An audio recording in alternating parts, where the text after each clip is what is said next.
Hey everybody, I'm Adam, and this is Think Club. Can we call Ben Burgess a racist? That is what I'm going to talk about in this video. Ben Burgess is a guy that is a liberal. He's written a book called Logic for the Left. I haven't read the book, but I have a clip here where Ben and Michael Brooks call Jordan Peterson transphobic. And I asked Ben about this on Twitter, and I posed a hypothetical to him. I'm going to go through that hypothetical.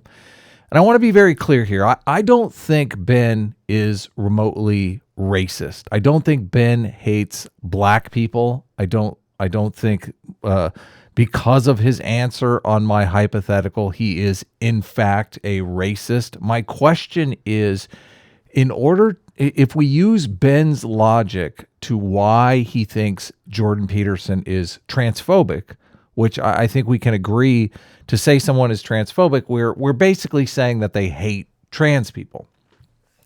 For Ben to be able to say this about Jordan Peterson, which he does rather clearly in this clip, and to maintain any kind of logical consistency, then we could logically call Ben Burgess a racist. We could, because as you see here, Ben, I posed a question to him. I said, do you think it should be illegal to use the N-word? And he's clearly answered no.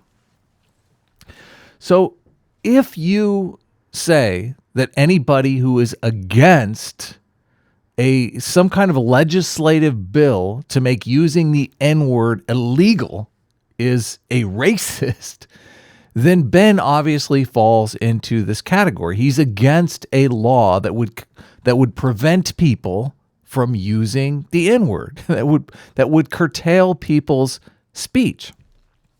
Now, as I've said in the tweet here, I respect Ben. I did a rather lengthy live stream with Ben and PSA Sitch on Jordan Peterson. We talked in depth. I don't think he really understands Jordan Peterson.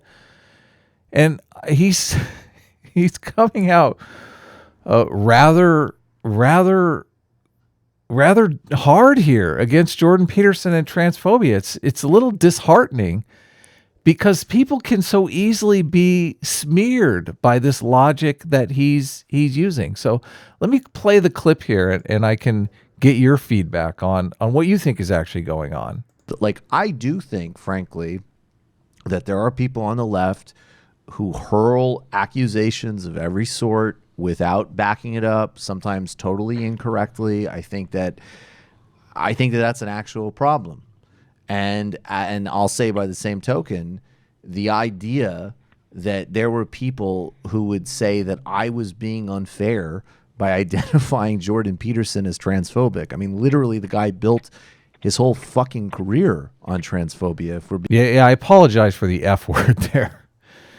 Yeah, Michael Brooks. So Michael Brooks is making an argument that Jordan Peterson built his career on transphobia, hating trans people. That's exactly what he did, which is a complete straw man, a complete mischaracterization of Jordan Peterson's position. Jordan Peterson was against the government telling him how to interact with trans people.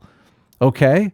If you are against the government telling you that you cannot use the N-word, how is that not racist? Like, by your own logic, you could easily be described as a racist. Okay? What this characterization of Jordan Peterson's position is farcical. Being real about it is just extraordinary. Absolutely. And he shows the ball. I mean, but this was a very difficult part of engaging with people like him, because if you were being objective about it, from 2016, this was what he was building it on, and that was right. So extraordinarily frustrating and disingenuous to not be able to just say frankly.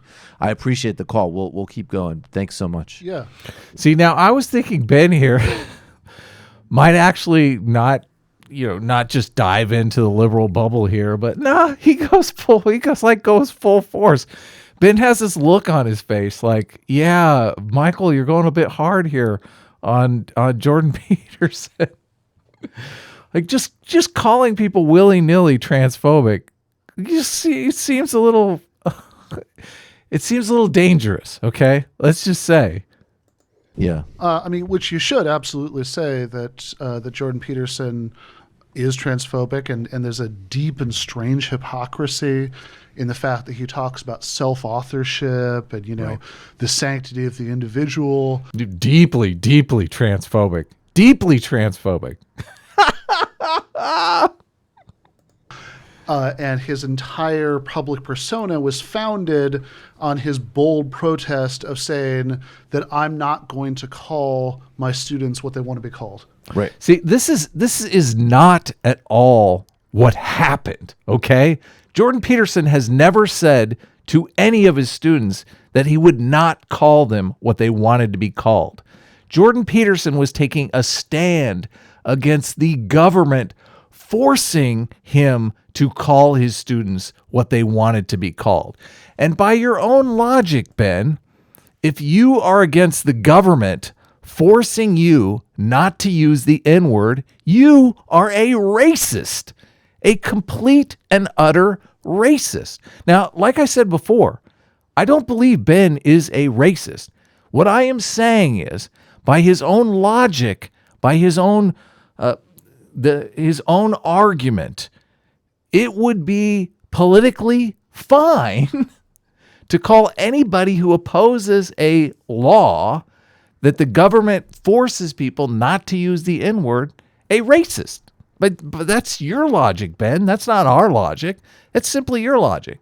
So I came at Ben pretty hard here, but I'm so curious about this because I don't know what you do if they accuse you of being a transphobe, and they're accusing you based on things that you didn't actually do. This is like the dirty smear merchant tactics.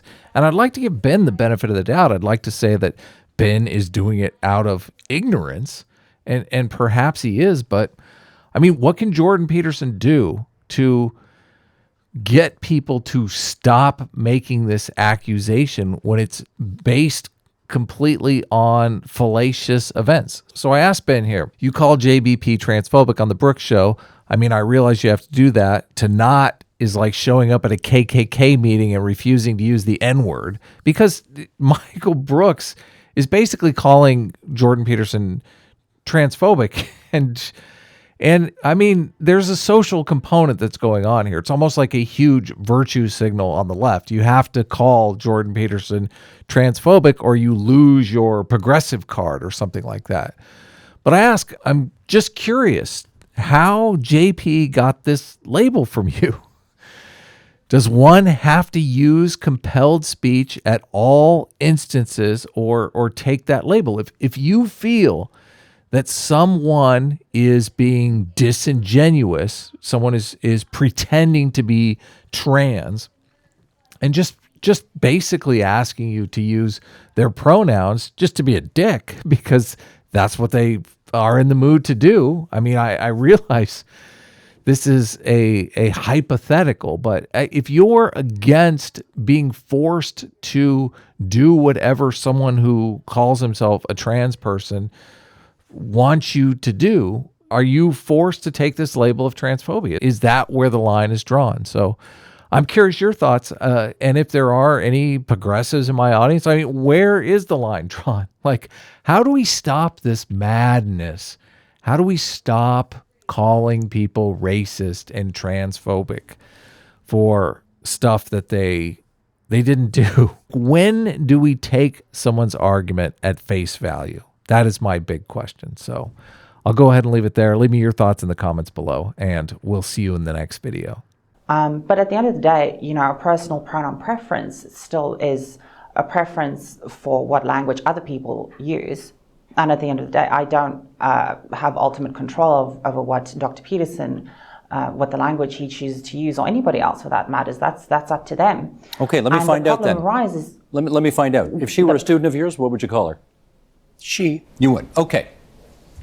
We've established that. Hey everybody, thanks for watching my video. I'm going to be posting daily content here on my personal channel. My main channel, Think Club, is still demonetized and I am working on getting that fixed. If you have suggestions for topics, you can leave those in the comments below. The amazing artwork that you're seeing here was done by Steph. She is a fantastic artist and she's working on a graphic novel that I wrote, and we will both be crowdfunding soon. So thank you for watching and we'll see you in the next video. Well, first of all, if you don't have a purpose, it isn't that your life becomes neutral in a meaningless sense. It's that your life becomes characterized by unbearable suffering. Because the baseline condition of life is something like unbearable suffering.